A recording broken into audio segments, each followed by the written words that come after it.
आसमान से जहाज की विशाल तोपें एक अकेली गाड़ी पर मौत बरसा रही थीं। कोई भी नॉर्मल इंसान तो कब का दम तोड़ देता। गाड़ी के सिस्टम ने आने वाले हमले को कंफर्म किया, लेकिन हमारे हीरो को देखिए, चेहरे पर शिकन तक नहीं। फाइनली अपनी काबिलियत दिखाने का टाइम आ गया है।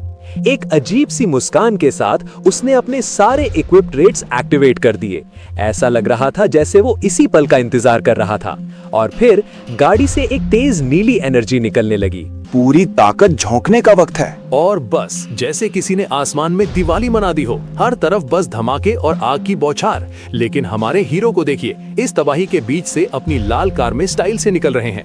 हमलों की बौछार तो जारी थी, पर शायद इस गाड़ी पर इसका कोई असर ही नहीं हो रहा था। सच में अजीब बात है ना? सिस्टम ने खतरे की घंटी बजाई कि आने वाले शेल से बचना नामुमकिन है, पर हमारे हीरो ने तो जैसे कुछ और ही सोच रखा था। और भी ज्यादा तेज स्पीड। और उसने गाड़ी को सीधा उस तबाही की ओर मोड़ दिया। एक पल के लिए तो लगा कि खेल खत्म, हर तरफ सिर्फ आग और धुआं था। लेकिन फिर उस धुएं के गुबार से नीली बत्तियां चमकती हैं। और ये देखिए, हमारी गाड़ी बिना एक खरोच के बाहर निकल आती है। यकीन होता है आपको? और जैसे ही लगा कि चीजें और अजीब नहीं हो सकती, सिस्टम ने उसे एक नया ट्रेड दे दिया, जिससे वो और उसकी गाड़ी एक हो गए। अगले ही पल गाड़ी एक बड़े जहाज की ओर हवा में उछलती है। हमारा हीरो बीच हवा में कूदता है और सीधे अनजान सैनिकों के एक ग्रुप के बीच में लैंड करता है। ये ले मेरा हमला। उसके हथौड़े से एक गोल्डन धमाका होता है, जो उन बेचारे सैनिकों को खिलौनों की तरह हवा में उड़ा देता है। हर तरफ बस तबाही। ये क्या है? सामने खड़ा गोल्डन नाइट तो जैसे अपनी ही दुनिया में खोया था। थॉर का एक पैलेडिन ऐसी तबाही मचाएगा, ये उसकी समझ से बाहर था। बेचारा काफी कंफ्यूज लग रहा था। मैं भगवानों में यकीन नहीं करता। ये सुनकर नाइट आसमान की ओर देखकर अपने भगवान ओडिन से शिकायत करने लगा, जैसे कोई बच्चा शिकायत कर रहा हो। पर किम को इन सब से कोई फर्क नहीं पड़ा। उसने अपना हथौड़ा उठाया, जिसमें से सुनहरी बिजली कड़क रही थी, और एक शैतानी मुस्कान के साथ उसने अपनी जीत का ऐलान कर दिया, क्योंकि स्किड ब्लाडनर अब मेरा है। और फिर एक जोरदार धमाका। हथौड़ा जमीन पर टकराता है और पूरे जहाज के डेक पर एक गोल्डन शॉकवेव फैल जाती है। वाकई देखने लायक नजारा था।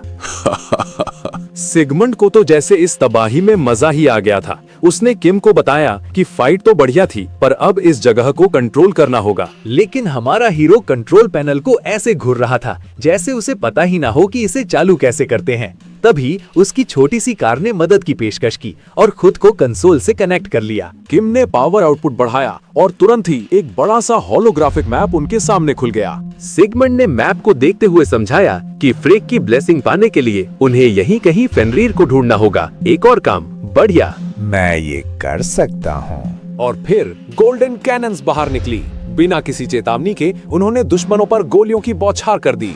वाकई नजारा देखने लायक था। पलक झपकते ही वो सारे बेचारे मारे गए। जमीन पर बस लाशें ही लाशें थीं। इतनी जल्दी सब खत्म हो जाएगा, किसने सोचा था? अब हम भविष्यवाणी पूरी कर सकते हैं, है ना? सिगमंड तो जैसे किम का फैन ही हो गया था। उसने किम को बहुत शुक्रिया कहा और जिंदगी भर उसका एहसानमंद रहने का वादा भी कर डाला। बड़ी जल्दी दोस्ती हो गई। तो फिर आप? और जैसे ही उन्होंने भविष्यवाणी पूरी की, एक रोशनी चमकी। कोई देवी जैसी फिगर उनके सामने आ गई, या शायद ये सिर्फ एक होलोग्राम था, कौन जाने। ओह गॉड हैज फ्रेंड। उस तथाकथित देवी ने सिगमंड की वाइफ के पेट को छुआ और फिर गायब हो गई। पलक झपकते ही वो तीनों एक सुनहरी सड़क पर थे। वाकई कितना नाटकीय है।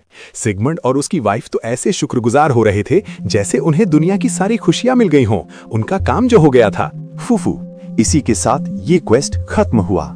और देखो, हमारे हीरो को दो बहुत ही फैंसी नाम वाले आइटम्स मिल गए, रिग्रेट ऑफ मिस्टलटेन और गॉड स्लेइंग मिस्टलटेन। इनका ड्रॉप चांस सिर्फ 1% था, लेकिन किस्मत तो जैसे इसी के लिए बनी हो। इसके साथ मैं अब एक गॉड से मिलने के लिए तैयार हूँ।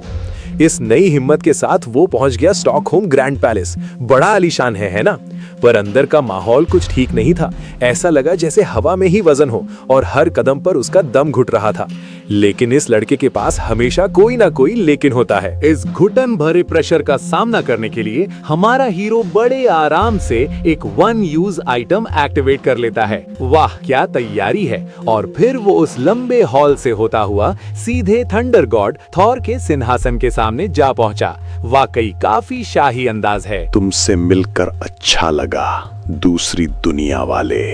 और बस हमारे हीरो के चेहरे का रंग उड़ गया। उसे यकीन नहीं हुआ कि उसकी असली पहचान इतनी आसानी से उजागर हो गई है। बेचारा। मेरी आंखें सब कुछ आर पार देख सकती हैं बच्चे। तो हमारा हीरो थोड़ी अकड़ दिखाने की कोशिश करता है, जैसे उसे पहले से ही सब पता था। उसने सीधे मुद्दे पर आते हुए पूछा कि उसे इस दुनिया में किसने बुलाया है। उसे पूरा यकीन था कि थंडर गॉड के पास जवाब होगा।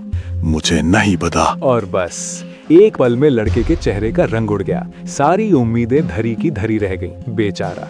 हार न मानते हुए उसने एक और थ्योरी पेश की। क्या पता ओल्ड फादर ने उसे बुलाया हो। वो मरा हुआ आदमी? मुझे नहीं लगता। थॉर ने इस बात को भी खारिज कर दिया। उसका कहना था कि अगर किसी गॉड ने इतनी पावर इस्तेमाल की होती तो उसे जरूर पता चलता। अब या तो ये गॉड झूठ बोल रहा है या फिर कहानी में कोई और ही बड़ा खिलाड़ी है। तो अगर इसके पीछे गॉड्स नहीं थे तो फिर कौन था? लड़के को ओल्ड फादर की सेंटिस की वो अजीब बातें याद आती हैं। उसे रिवाइवल का वेसल बनाने की बात। कितना नाटकीय है। थॉर ने बड़ी शान से बताया कि ये सब लड़के की हाई क्लास सोल की वजह से है। उसकी ट्रेड्स को स्विच करने की एबिलिटी उसके हिसाब से कुछ ज्यादा ही खास थी। ऐसा सिर्फ एक ओमनीपोटेंट ही कर सकता है। थंडर गॉड ने एक और भारी भरकम नाम लिया, सेलेस्टियल स्टार। ये शब्द सुनते ही लड़के के दिमाग में एक पुरानी याद ताजा हो गई। किसी और ने भी यही कहा था। तो क्या वो सेलेस्टियल स्टार? उसे ये नाम सुना हुआ लगा। उम्मीद की एक नई किरण के साथ उसने पूछा कि क्या थॉर ने पहले कभी उसके जैसा कोई ओमनीपोटेंट देखा है। थॉर ने अपनी उंगलियां टिकाई, जैसे कोई पुराना किस्सा याद कर रहा हो। उसने बताया कि हाँ, वो पहले भी एक ऐसे ओमनीपोटेंट से मिल चुका है। एक जिसका नाम हेवनली डीमन था। ये नाम सुनते ही लड़के के दिमाग में एक पुरानी याद कौन थी? ब्लड किंग की वो बातें कि लड़का उसे उसके मास्टर की याद दिलाता है कि उसकी आंखों में भविष्य दिखता है। तो ये सब इसलिए था। सारी कड़ियां अब जुड़ रही थी। थॉर ने एक अजीब सा ऑफर दिया। उसने लड़के को ओल्ड फादर के ऑर्डर से भागने को कहा और बदले में उसे अपना आर्क एंजल बनाने का वादा किया, मरने के बाद बेशक। लड़के को ये ऑफर कुछ खास पसंद नहीं आया, लेकिन फिर थंडर गॉड ने एक गहरी सांस ली, जैसे वो बोर हो गया हो। उसका कहना था कि सच तो ये है, अगर ओल्ड फादर रिवाइव हो भी जाए तो ठीक ही रहेगा। क्या आप सीरियस हैं?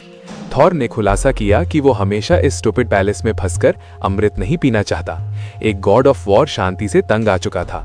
लड़के को भी ये बात समझ आई और उसे आर्केन सियोल का इंट्रो फ्रेज याद आ गया। गॉड मर चुका है। थॉर ने अपनी कहानी जारी रखी। डिवाइन एनिहिलेशन वॉर में ओल्ड फादर के साथ हारने वाले सारे गॉड्स मारे गए और जीतने वाले उन्हें कैद कर लिया गया। क्या ट्रैजिक कहानी है ना? लड़के ने सोचा कि इस तरह कैद में रहकर ये देवता जरूर एक्शन के लिए तरस रहे होंगे, पर सीधे जंग छेड़ना कुछ ज्यादा ही हो जाएगा। इंसानों वाली सोच। थॉर ने एक की आवाज निकाली, जैसे ये सब बकवास हो। उसके मुताबिक डिवाइन एनिहिलेशन ट्रीटी तो आखिरकार इंसानों के लिए ही थी। फिर अचानक उसने लड़के को सपोर्ट करने का फैसला कर लिया। उसने अपना हाथ आगे बढ़ाया, जिसमें से एक अजीब सी रोशनी निकल रही थी। क्या? थंडर गॉड जानता था कि लड़का ओल्ड फादर से भागने के लिए पावर ढूंढ रहा है, और वो पावर अब उसकी हथेली में बिजली की तरह कड़कड़ा रही थी, उसकी आंखों में एक अजीब सी चमक के साथ। तो थंडर गॉड ने अपना गिफ्ट देने का फैसला किया। बड़ा ही जेनरस जेस्चर है ना? ये मैं तुम्हें देता हूँ। और फिर एक गोल्डन एनर्जी का सैलाब लड़के पर टूट पड़ा। उसकी रगों में जैसे बिजली दौड़ गई हो। उसका इंसानी शरीर इस डिवाइन पावर को झेल नहीं पा रहा था। क्या यही वो ताकत थी जो वो चाहता था, या बस एक क्रूर मजाक? बिजली उसके जिस्म को चीर रही थी, एक ऐसी तकलीफ जो उसे तोड़ भी सकती थी और बना भी सकती थी। इसे अच्छे से इस्तेमाल करना। और फिर दर्द के बीच सिस्टम ने उसे तोहफे दिए, थॉर कल्टीवेशन टेक्निक और लाइटनिंग की ताकत। वाह, कितनी आसानी से मिल गया, है ना? जैसे ही डिवाइन एनर्जी शांत हुई, लड़का अपने घुटनों पर आ गया। उसने अपने छोटे हथौड़े से कुछ बुदबुदाया, शायद उसे तसल्ली दे रहा था। और आखिर में पूरी तरह से झुककर उसने उस देवता का शुक्रिया अदा किया जिसने उसे ये नई खतरनाक ताकत दी थी। शुक्रिया गॉड ऑफ थंडर, आपका बहुत शुक्रिया। तुम अब जा सकते हो, सर्वशक्तिमान अदर वर्ल्डर। और बस एक पल में वो देवता के आलीशान हॉल में था, और अगले ही पल एक गोल्डन शिप पर जो रात में शहर के ऊपर उड़ रहा था। वाह, क्या सर्विस है! उसने राहत की सांस ली, जैसे सारा बोझ उतर गया हो। उसके हिसाब से तो ये ट्रिप पूरी तरह वसूल हो गई थी। आखिरकार उसे गॉड स्लिंग मिस्टलटेन जो मिल गया था, एक मामूली सी लकड़ी की टहनी जो कथित तौर पर इनविंसिबल लोगों को भी खत्म कर सकती है। कौन यकीन करेगा? अपने नए चमचमाते सोने के शिप स्किड ब्लाडनिर के ऊपर खड़ा हमारा हीरो दुनिया के टॉप पर महसूस कर रहा था। दिमाग में तो पहले से ही अपने डिसाइपल्स के साथ वेकेशन के प्लान बन रहे थे। कितनी प्यारी लाइफ है नहीं? लेकिन शहर की शांतिपूर्ण रात में कुछ गड़बड़ थी। दूर से आती एक सायरन की आवाज ने उसका ध्यान खींचा और फिर उसने देखा एक बिल्डिंग जो आग की लपटों में घिरी हुई थी। लगता है हमारे हीरो की किस्मत आज कुछ ज्यादा ही मेहरबान है। मेरी बिल्डिंग! बिल्डिंग से सीधे हॉस्पिटल। हमारा हीरो कभी ब्रेक नहीं लेता है ना? नर्सों की चीखें अनसुनी करते हुए वो पागलों की तरह गलियारों से भागा। रूल्स तो खैर उसके लिए बने ही नहीं हैं। डायरेक्टर चोय! अंदर मंजर कुछ और ही था। आयरन फिस्ट हमेशा की तरह वफादार बिस्तर के पास खड़ा था और बिस्तर पर डायरेक्टर चोई पट्टियों में लिपटे हुए थे। हीरो के चेहरे का रंग उड़ गया। किस कमीने ने ये सब किया? उससे मैं छोड़ूंगा नहीं। उसकी आवाज में जहर घुला हुआ था। आयरन फिस्ट ने जवाब दिया, एक ऐसा नाम जो शायद सबको पहले से पता था, टेरर फेडरेशन। हमेशा की तरह ब्लेम करने के लिए एक विलन तैयार। हमारे हीरो के दांत भिंच गए। उसके हिसाब से उन्होंने हद पार कर दी थी। लगता है किसी ने उसे बताया नहीं कि जंग में कोई हद नहीं होती। गुस्से के बीच यादों का एक सैलाब। हमारा हीरो सोच रहा है कि डायरेक्टर चोई सिर्फ एक बिजनेस पार्टनर नहीं बल्कि उसका राइट हैंड मैन था। कितनी फिल्मी कहानी है ना? अपनी मुट्ठियां भींचकर वो खुद को कोसता है। सारा इल्जाम अपने सर ले लिया क्योंकि बिल्डिंग मैनेज करने को उसी ने तो कहा था। हीरो की जिम्मेदारी या सिर्फ ड्रामा? सुपर ह्यूमन किम। एक पल की हैरानी। हीरो कुछ बोलता उससे पहले ही घायल डायरेक्टर ने उसे रोक दिया। ऐसा लगता है कि बुरी तरह घायल होने के बावजूद उनके पास कुछ ज्यादा जरूरी बात है। मैं ठीक हूँ लेकिन मरते मरते डायरेक्टर चोई ने एक अजीब पेशकश की, एक शीशी जिसमें उसका अपना खून था। ये मेरा ब्लड है, इसे ले लो। क्या ये उनकी आखिरी इच्छा थी? हीरो के सवाल करने से पहले ही जवाब मिल गया। उस खून में नैनो मशीन्स थे जो अब टेररिस्ट पर लगे हुए थे। उन्हें ट्रैक करने का एक आसान तरीका। कितना सुविधाजनक नहीं? हीरो ने डायरेक्टर का हाथ कसकर पकड़ लिया। जिंदा रहने के लिए उसका शुक्रिया अदा किया। कितना इमोशनल पल है, जैसे किसी फिल्म का सीन चल रहा हो। कमरे से बाहर निकलते हुए उसकी आंखों में एक अलग ही आग थी। उसने खतरनाक वादा किया, और इस बार मैं उन सब का सफाया कर दूंगा। और हमारा हीरो निकल पड़ा अपने न्याय की तलाश में। शहर बस चुपचाप देख रहा था, शायद एक और तमाशे के इंतजार में। अगला स्टॉप गुरो स्ट्रॉन्ग होल्ड। सुनने में काफी इम्प्रेसिव लगता है ना? डायरेक्टर चोई का तोहफा काम आ गया। नैनो मशीन्स ने उन्हें सीधे टेररिस्ट के अड्डे तक पहुंचा दिया। कितना आसान। आयरन फिस्ट, जो हमेशा की तरह बारीकी से कोसों दूर है, एक बहुत ही सिंपल सोल्यूशन देता है। क्या मैं इस जगह को तबाह कर दूं? पूरे इलाके को, क्योंकि यहाँ ज्यादातर क्रिमिनल्स रहते हैं। वाह क्या लॉजिक है। और हमारा हीरो बिना एक पल सोचे इस क्रूर प्लान के लिए मान जाता है। न्याय के लिए जाहिर है। यही सही चॉइस है। लेकिन उसका असली निशाना ये छोटे मोटे गुंडे नहीं हैं। उसकी नजरें तो कहीं और हैं, असली विलन पर। वो टेरर फेडरेशन की हेड स्लॉटर एम्प्रेस को खत्म करने की सोच रहा है। मगर इस प्लान में एक लेकिन है। हमेशा होता है नहीं? तो पता चला कि ये टेरर फेडरेशन हमेशा से ऐसी नहीं थी। कभी ये राइट्स फेडरेशन हुआ करती थी, दबे कुचले लोगों के लिए। कितनी नेक कहानी है ना? लेकिन फिर हमारे हीरो को अचानक से अहिंसा का पाठ याद आ गया। शायद अंधाधुंध तबाही मचाने से बेगुनाह लोग मर सकते हैं। वाह क्या गहरी सोच है। आयरन फिस्ट, जो अब तक पूरी तरह कंफ्यूज हो चुका था, एक बेहतर प्लान के बारे में पूछता है और जवाब में हमारे हीरो के चेहरे पर एक अजीब सी मुस्कान तैर जाती है। अब से हम गुरो नेबरहुड को रीडेवलप करेंगे। क्या सच में? यही मेरा प्लान है। और यकीन मानिए, गुरो का रीडेवलपमेंट प्लान मक्खन की तरह आगे बढ़ा, मानो सब कुछ पहले से ही तय हो। जब प्रेसिडेंट खुद मंजूरी दे और देश के सबसे इज्जतदार लोग पैसा लगा रहे हों, तो काम भला क्यों रुकेगा? लेकिन ये सब तो बस एक दिखावा था। पर्दे के पीछे असली खेल तो कुछ और ही था। आखिरकार मुझे डेरम के बाहर टेररिस्ट का मेन बेस मिल ही गया। अनगिनत डिजिटल तालों और लाल जंजीरों से जकड़ा एक भारी भरकम दरवाजा एक क्लिक की आवाज के साथ खुल जाता है। वाह क्या सीन है। सीओ वुजन, हमारा जीनियस हैकर, अपने टीचर को देखकर बस सिर हिलाता है और हमारे हीरो के चेहरे पर एक ऐसी मुस्कान है मानो कह रहा हो ये तो होना ही था। लेकिन वुजन थोड़ा घबराया हुआ लगता है। शायद उसे याद आ गया है कि वो लोग कुख्यात स्लॉटर एम्प्रेस से पंगा लेने जा रहे हैं। पर क्या ये थोड़ा ज्यादा डेंजरस नहीं है? और ठीक इसीलिए मैंने तुम लोगों से हेल्प मांगी है। और जैसे ही वो ये कहता है, सीन बदलता है। पता चलता है कि इस सीक्रेट मिशन पर ये दोनों अकेले नहीं है। पूरी की पूरी टीम तैयार खड़ी है। लगता है हमारा हीरो कुछ बड़ा करने के मूड में है। तो ये है हमारी ए टीम। आयरन फिस्ट किम, मैजिक किम, प्रीस्ट किम। लगता है किम सरनेम वाले लोगों की कोई सेल लगी थी और बाकी सब भी पूरे जोश में हैं। हमारे हीरो के चेहरे पर गर्व साफ दिख रहा है। वो मन ही मन सोच रहा है कि उसके टैलेंटेड स्टूडेंट्स कितनी जल्दी ग्रो कर गए, खासकर वूजिन जो अब उसके लेवल पर आ गया है। कितनी मेहनत की है बेचारे ने। वो अपनी टीम को तसल्ली देता है, कहता है कि स्लॉटर एम्प्रेस के अलावा यहाँ कोई भी उन्हें छू नहीं सकता। कितना आत्मविश्वास है ना, जैसे बाकी सब कोई छोटे मोटे गुंडे हों। ये हम पर छोड़ दो टीचर, हम उसे देख लेंगे। और सब के सब ऐसे चिल्ला रहे हैं मानो जंग नहीं कोई स्कूल ट्रिप पर जा रहे हो। वूजन भी कसम खाता है कि वो अपने टीचर की तरह ही लेवल 6 सुपर ह्यूमन बनकर दिखाएगा।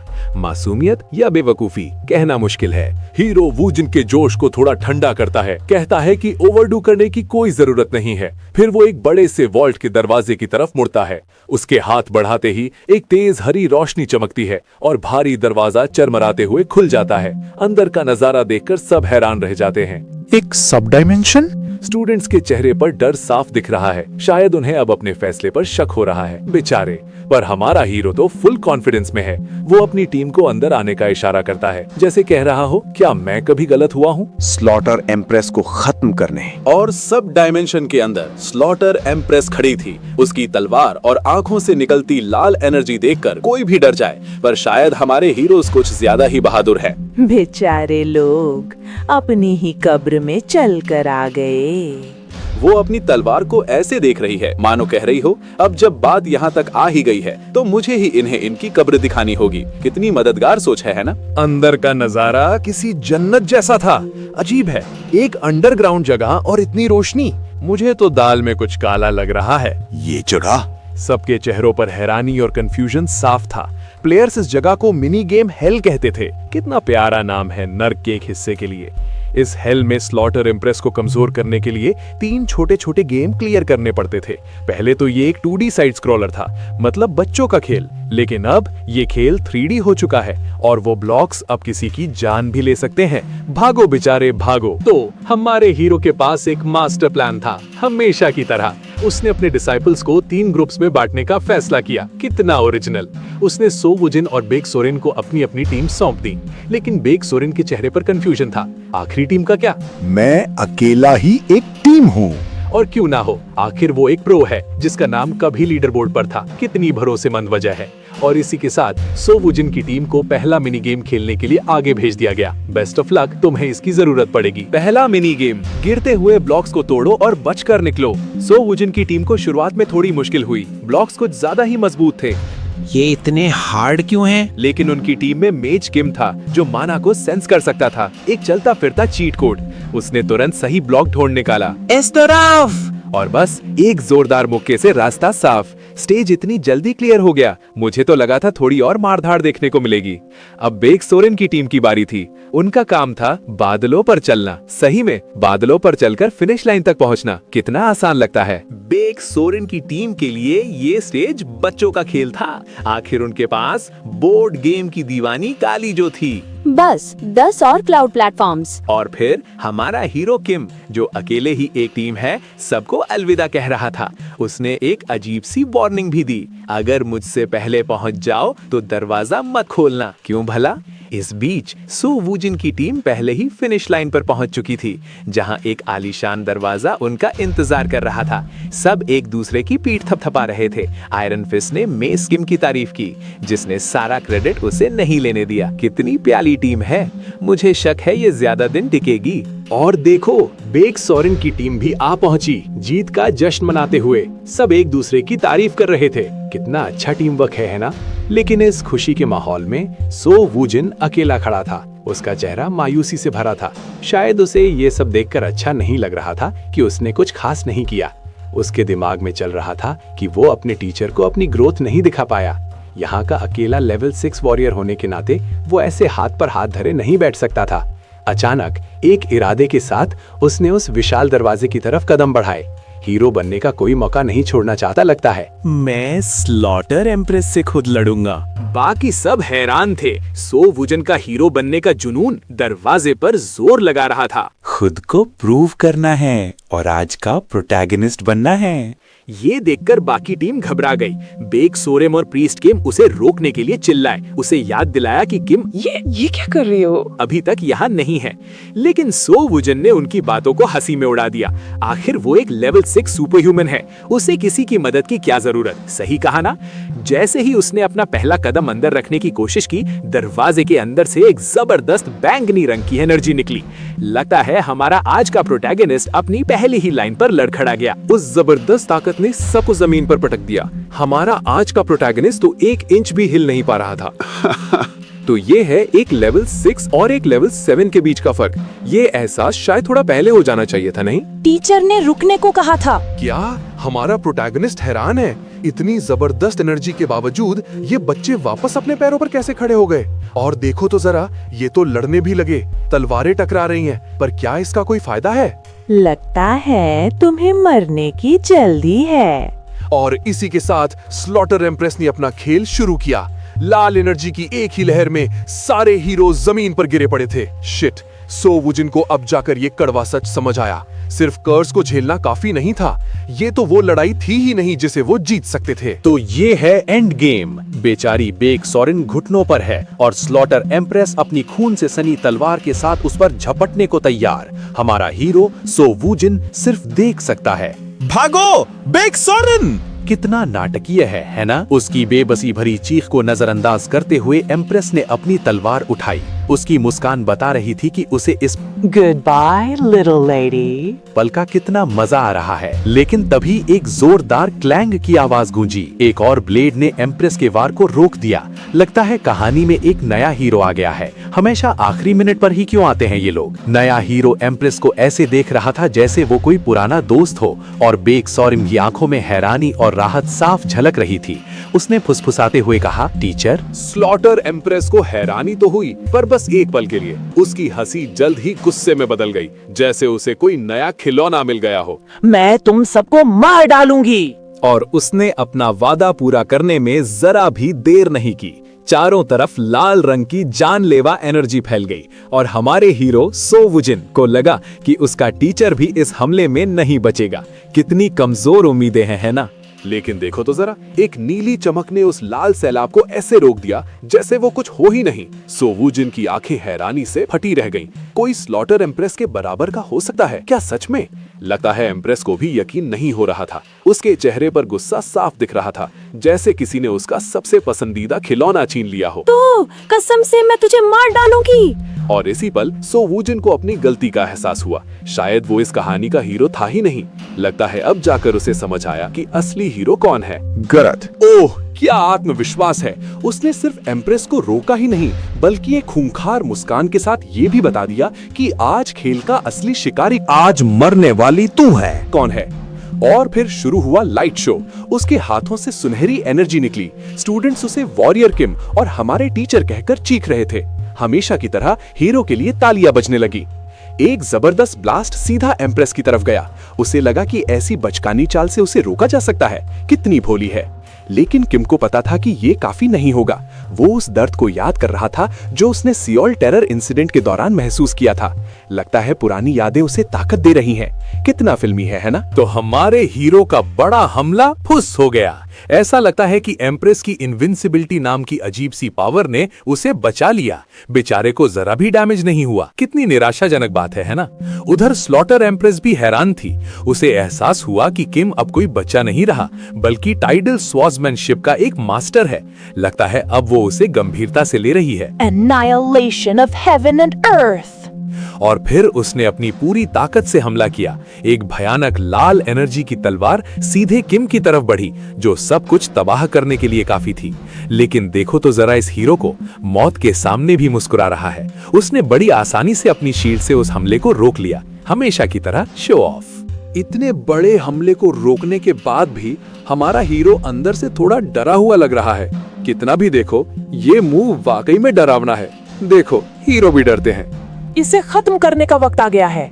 एम्प्रेस उसे ब्लैक टाइगर स्वॉर्ड के मालिक के रूप में पहचानती है, जैसे ये किसी तरह की बड़ी बात हो।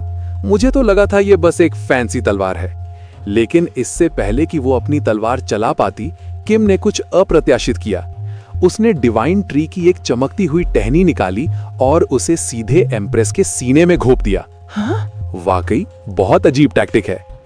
एम्प्रेस के चेहरे पर हैरानी साफ है। उसकी इनविंसिबिलिटी शायद लकड़ी के नुकीले टुकड़ों के खिलाफ काम नहीं करती और वो टुकड़ा अब सुनहरी रोशनी में चमक रहा है। शायद अब कुछ मजेदार होगा। तो उस चमकती हुई टहनी का एक फैंसी नाम भी है, गॉड स्लेइंग मिस्टलटेन, और इसका इफेक्ट ओपोनेंट की इनविंसिबिलिटी को खत्म करना। कितना सुविधाजनक है ना? और जैसे ही उसे यकीन हुआ कि उसका प्लान काम कर गया है, हमारे हीरो के चेहरे पर एक डरावनी शैतानी मुस्कान फैल गई। क्लोजअप में तो ये और भी ज्यादा अजीब लगता है। तू तो गया, तेरे साथ लॉल हो गया। एम्प्रेस को यकीन ही नहीं हो रहा कि उसके साथ क्या हुआ। शायद उसकी इनविंसिबिलिटी का सब्सक्रिप्शन खत्म हो गया। ये क्या है? तो ये था हमारे हीरो का मास्टर प्लान। उसने बस सही मौके का इंतजार किया जब एम्प्रेस सबसे ज्यादा कमजोर थी। कितना प्रेडिक्टेबल है। और फिर एक पल की भी देरी किए बिना उसने अपनी तलवार पूरी ताकत से घुमा दी। एक तेज साफ कट। एम्प्रेस का एक हाथ कट कर अलग हो गया। उसे शायद अब समझ आ रहा है कि अमरता हमेशा के लिए नहीं होती। क्या है? इन्फर्नो। और बस एक शब्द के साथ हमारा हीरो आग का एक विशाल समंदर छोड़ देता है। क्या शानदार नजारा है। एम्प्रेस उस हमले में घिर जाती है, खुद को यकीन दिलाने की कोशिश कर रही है कि ये कुछ भी नहीं है, बस एक मामूली लेवल 6 का अटैक है। हाँ बिल्कुल, और मैं दुनिया का राजा हूँ। अगर मैं यहाँ मरी भी तो तुम्हें साथ लेकर जाऊंगी। ओहो, आखिरी पलों में बहादुरी। देखते हैं कि इस धमकी में कितना दम है या ये सिर्फ खाली बातें हैं। और ये गया दूसरा हाथ। हमारा हीरो इसे कितना आसान दिखा रहा है ना? जैसे सब्जी काट रहा हो। इसके बाद वो उसे एक लेक्चर देता है कि ये लड़ाई लेवल से परे कैसे है। हाँ जरूर, क्योंकि कटे हुए हाथ पैर वाली एक मरती हुई औरत को फिलॉसफी सुनना बहुत पसंद होगा। लड़ाई खत्म। वो अपने काम को देखकर मुस्कुराता है, एक आर्टिस्ट अपनी मास्टरपीस को देख रहा हो जैसे। तुम इसी लायक हो। तो ये था एपिसोड 1 का फाइनल बॉस। क्या शानदार अंत था। तालियां। उसकी आखिरी ख्वाहिश हमारा हीरो खुशी खुशी पूरी करने के लिए तैयार है। वो अपनी तलवार उठाता है, बिल्कुल एक जल्लाद की तरह। मैं मना नहीं करूंगा। और एक जोरदार वार के साथ सब खत्म। सिस्टम भी कंफर्म कर देता है, द स्लॉटर एम्प्रेस पूरी तरह से मर चुकी है। कितना आसान था, है ना? लड़ाई खत्म होते ही उसकी टीम उसे घेर लेती है। जोर जोर से तारीफें हो रही हैं कि कैसे उसने एक अल्टीमेट मार्शल आर्टिस्ट को हरा दिया और इतिहास रच दिया। इस शोर के बीच हमारा हीरो बस इतना कहता है कि उसे खुशी है कि सब ठीक है, लेकिन एक आवाज सबसे अलग है, भीड़ से दूर। ईथर? सीओ वुजन चुपचाप खड़ा है। उसके चेहरे पर खुशी से ज्यादा कुछ और ही है। पता नहीं उसके दिमाग में क्या चल रहा है। सीओ वुजन गिल्ट में डूबा हुआ माफी मांगता है, लेकिन हमारा हीरो उसे दिलासा देता है, सब ठीक है क्योंकि आखिर में हम जीत गए, हमेशा की तरह टीम वर्क। और अब लूट का समय। हीरो स्लॉटर एम्प्रेस की तलवार उठाता है, मासामुने, एक घोस्ट ब्लेड जो कभी नहीं चूकती और हमेशा एक शाप छोड़ जाती है। बेक सोरेन की आंखें इस शानदार हथियार को देखकर चौड़ी हो जाती हैं, लेकिन इससे पहले कि वो कुछ और कह पाती, हीरो एक चौक तुम इसे रख लो। क्या मैं रखी? पाने वाला ऑफर देता है। वो कुछ बहाने बनाता है कि उसे ये स्टाइल सूट नहीं करता और बस ऐसे ही एक कीमती आर्टिफैक्ट दे दिया जाता है। थोड़ी सी हिचकिचाहट के बाद वो मान जाती है। हमारा हीरो कितना उदार है ना? उसके दिमाग में पहले से ही नए कॉम्बिनेशन की तस्वीरें चल रही हैं, हेवन स्लेइंग स्टार और घोस्ट ब्लेड। हाँ, ये देखने में मजा आएगा। आर्टिफैक्ट देने के बाद हमारा हीरो उस बड़े से दरवाजे की तरफ बढ़ता है। वो कहता है कि देखना चाहता है कि एम्प्रेस आखिर किसकी हिफाजत कर रही थी। कितना नेक इरादा है ना? लेकिन उसके चेहरे की वो लालची मुस्कान कुछ और ही कहानी कहती है। चलो चलें सारे रिवॉर्ड्स बटोरने। एक गड़गड़ाहट के साथ दरवाजा खुलता है और अंदर सोने का एक समंदर देखकर सबकी आंखें फटी की फटी रह जाती हैं। पूरी टीम हैरान है, ये सोचते हुए कि ये सारा खजाना यकीनन टेररिस्ट अटैक से ही आया होगा। देखो तो जरा इन हीरोज को कितनी चिंता है न्याय की। प्रीस्ट ने पूछा कि इस सारे सोने का क्या होगा। हमारे हीरो ने बड़ी नेकी से जवाब दिया कि ये टेरर डैमेज और उसकी बिल्डिंग की रिकवरी के लिए है। कितना महान विचार है, नहीं? हाँ, सिवाय इसके। सोने के ढेर में उसे अपनी पसंदीदा चीज मिल गई, दासान सीरीज की आखिरी गन। अब उसका कलेक्शन पूरा हो गया। किसी बच्चे को खिलौना मिलने जैसी खुशी, है ना? सीन बदलता है और हमें कंस्ट्रक्शन साइट पर हैं। शायद वही जगह जिसे रिकवर करने की बात हो रही। प्लीज मुझे अपना ऑफिशियल डिसाइपल बना लीजिए। ये सीओ वुजन था जो अचानक आकर झुक गया। हमारा हीरो और उसकी टीम बस हैरानी से देख रहे हैं, समझ नहीं पा रहे कि ये ड्रामा क्यों हो रहा है। तो सीओ वुजन अपनी नाकामी की दर्द भरी कहानी सुनाने लगा। असल लड़ाई में वो कितना बेबस था कि वो एक बार भी अपनी तलवार तक नहीं घुमा पाया। सच में दिल तोड़ने वाली बात है। हमारे हीरो के चेहरे पर जैसे बत्ती जली। ओ, तो इसलिए वो इतना उदास था। उसे एहसास हुआ कि सिर्फ लेवल बढ़ाना ही सब कुछ नहीं होता। क्या खूब सोचा है। वूजिन ने आगे बताया कि उसके क्लैन के टीचर्स में वो एक क्रिटिकल फैक्टर की कमी है जो वो हमारे हीरो में देखता है। हमेशा दूसरों में ही कमी दिखती है। मुझे भी एक वॉरियर बनना है। तो हमारे हीरो ने जंगली घास की तरह जीने की फिलॉसफी पर विचार किया। कितनी गहरी सोच है। और फिर उसने फैसला किया कि वो इस लड़के को सिखाएगा। हाँ, बस एक शर्त पर कि वो बीच में भागेगा नहीं। वूजिन तो खुशी से टीचर टीचर चिल्लाते हुए झुक गया। बाकी सब भी इस नए मेंबर के आने पर जश्न मनाने लगे। लेकिन जश्न में एक जोरदार थप्पड़ की आवाज गूंजी। ये बेक सोरिन थी जो नए लड़के का स्वागत अपने ही अंदाज में कर रही थी।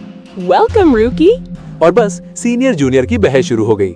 एक तरफ वूजिन जो खुद को सीनियर बता रहा था, दूसरी तरफ सोरिन जो उसे चिढ़ा रही थी। बच्चों का खेल और क्या। और वो बच्चों वाली नोकझोंक जारी रही। बेक सोरेन के सीनियर होने का मजाक उड़ाया गया और वो बेचारी गुस्से में उनके पीछे भागी। कितना प्रिडिक्टेबल है। लेकिन ये भागदौड़ एक झटके में रुक गई जब जेनेट सीधे एक अनजान हुड पहने हुए आदमी से टकरा गई। किस्मत का खेल शायद। जेनेट? उस आदमी की आवाज में कोई अपनापन नहीं था। उसने बताया कि उसे ढूंढने में कितनी मुश्किल हुई, जैसे कि ये जेनेट की गलती हो। चलो अमी। और बिना किसी चेतावनी के उसने जेनेट का हाथ कसकर पकड़ लिया। जेनेट के चेहरे पर डर साफ था, पर शायद उसकी आवाज ही जम गई थी। जैसे ही उस हुड वाले ने जेनेट को पकड़ा, हमारे हीरो ने झपट कर उसका हाथ रोक दिया। वाह, क्या टाइमिंग है। किम ने सीधे पूछा कि वे लोग यहाँ क्या करने आए हैं, और जवाब भी उतना ही सीधा और ठंडा था। अपनी प्रॉपर्टी वापस लेने आए हैं। उसने एक कॉन्ट्रैक्ट लहराते हुए कहा कि जेनेट उनकी प्रॉपर्टी है। कितना घिनौना है इंसानों को सामान समझना। और तभी किम को सब समझ आ गया, या कम से कम उसे ऐसा लगा। ये इलियांग मैजिक टावर के मेजेस थे, वही लोग जिन्होंने जेनेट के पेरेंट्स का मर्डर किया और उसे ह्यूमन ट्रैफिकिंग में बेच दिया। कहानी के विलेंस की एंट्री हो चुकी थी। तो लो, शुरू हो गई जेनेट की प्राइवेट क्वेस्ट लाइन।